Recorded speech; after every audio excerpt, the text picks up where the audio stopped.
ертегісі, Салқан ертегісі. Бұрынғы заманда ата мен әже болыпты.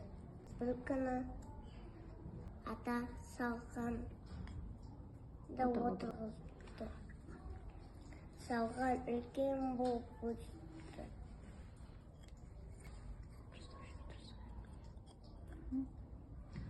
Ата Салқанды суырмақ болады. Алы тартады, бері тартады. Салқан жуынбайды. Сал кемпірін шақырады. Кемпірі салдан, Салқаннан алы тартады, бері тартады. Салқан жуынбайды.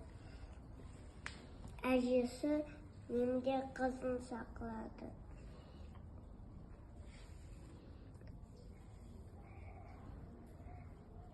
Немде қызы кемпірден, кемпір салдан, Салқаннан ары тартады, бері тартады. Салқан жуынбайды. Немде қызы итін шақырады.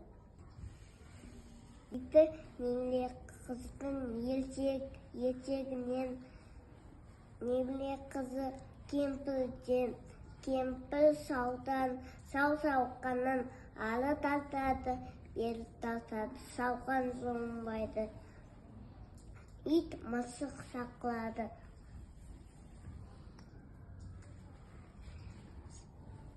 Мысық иттен, ит немде қыздың етегінен, немде қызы кемпірден, кемпір салдан, Салқаннан ары тартады, бері тартады. Салқан жуынбайды.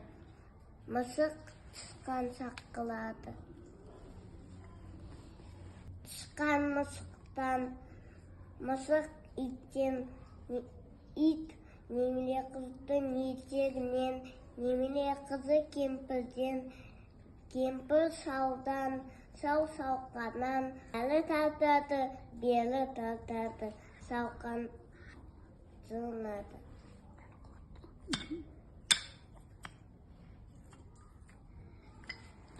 Барлығы қуанып, Салқанды үйіне алып кетеді. Осымен Салқан ертегісі аяқталды.